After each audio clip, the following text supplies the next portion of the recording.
To 1 Corinthians.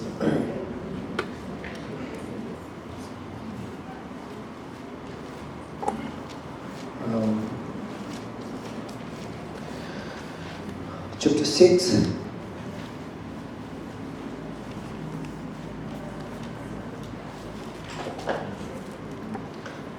There is this question here in verse 14 of chapter. Sorry, 2 Corinthians, excuse me.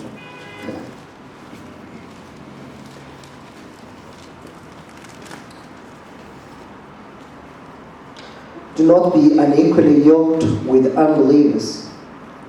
For what partnership has righteousness with lawlessness? Or what fellowship has light with darkness? What accord has Christ with Belial? Or what portion does a believer share with an unbeliever?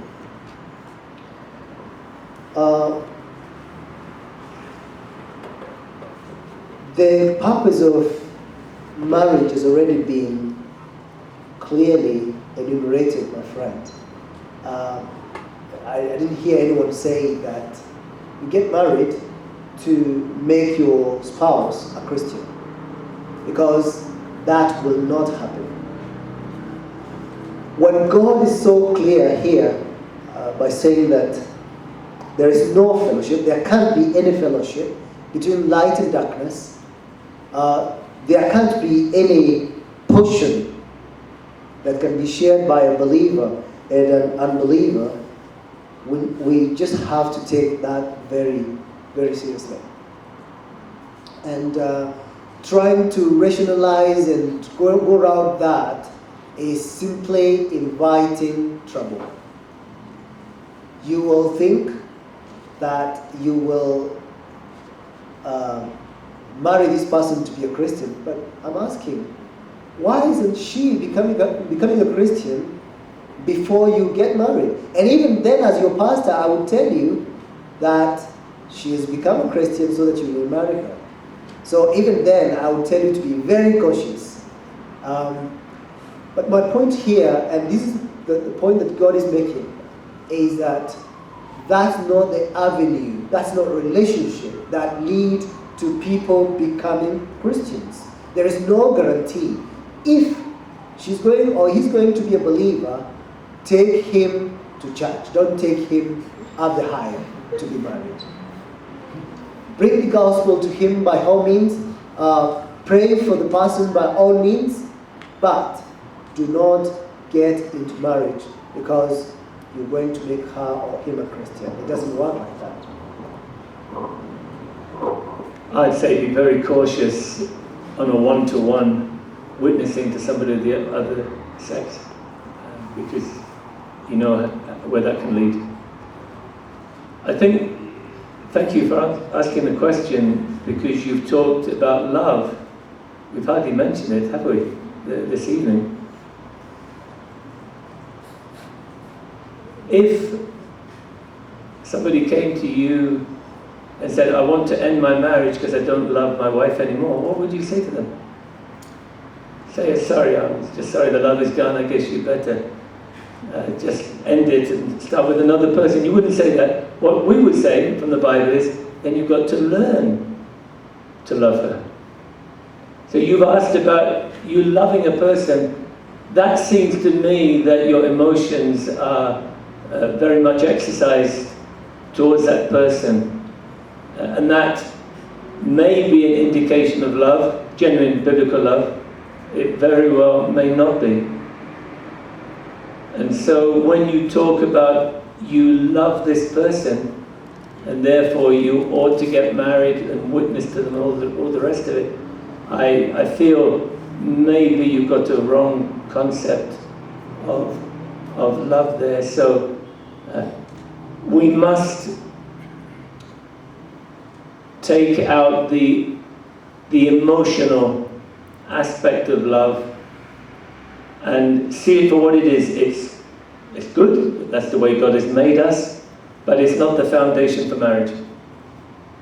It's a commitment, and I even read in preparation for this a statement something like this: you could even marry not really loving the person, but as you pursue the marriage relationship in marriage, then you learn to love one another. I think that's a rather extreme statement, but it makes the point that love is something that develops and deepens, and the emotional becomes far less important.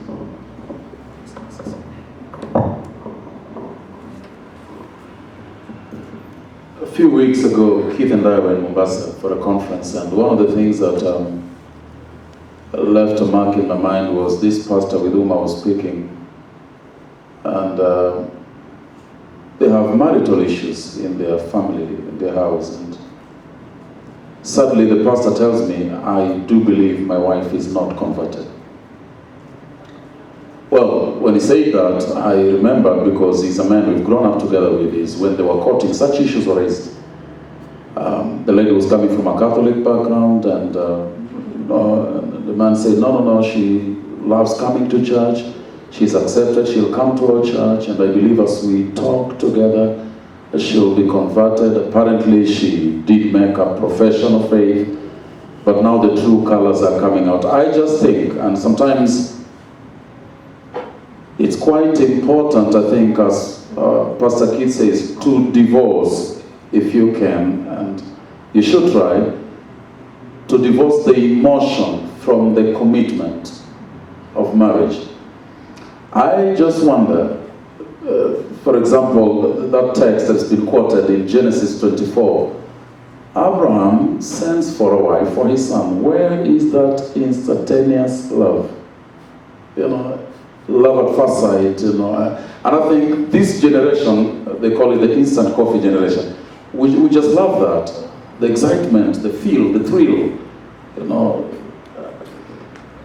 Sadly, we take that into marriage, the sparks and the fireworks, and then there comes a moment of reality, when really it's commitment that will take you through those rough patches.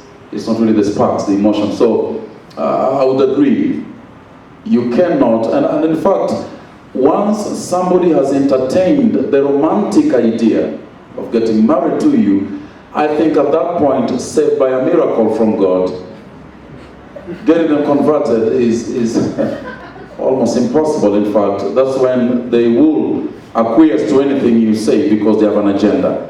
And that agenda might not be revealed until after 5, 6, 7 years into the marriage. And like this pastor, he says, I truly believe my wife is not converted. What a sad statement to make. I think something more needs to be said.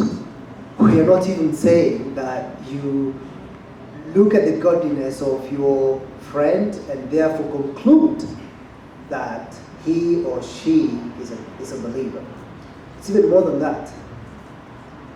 By all means, look at the godliness and be sure. But go a step further. Consult widely, and particularly in the church. That's why God has given you godly men to be there for you, to support you, and to give you counsel, godly counsel. So go to the pastors, talk with them, talk with other members of the church, look at her friends or his friends, find out, and be sure that this person is a believer as far as anyone you know can tell. I remember one of the first forums that we had was on the new birth, and we talked about how the new birth is such a radical transformation of a person, of a human being, so that someone who God has done that work in their hearts is radically different in nature to someone who is not yet converted. And so it can never be a compromise for the two to expect to go on and live as one. But then, now that we are talking about love and having also looked at how our thinking has misplaced priorities, and we've said that marriage is the aim of courtship. People enter a courtship relationship because they want to get married. But then, of course, as you realize, many of us do so simply because we feel attracted to someone. But then that's the mainstream view, really. But I don't know if it's just the case here in Kenya, or maybe it's also the case outside. So at this moment, I'd like to invite someone who's coming from a fairly different culture from ours, who is a pastor in the UK who's visiting with us. And I'd like him to just, for a few minutes, just tell us how the whole scene is in the UK, and then maybe we can draw some helpful comparisons between them and us.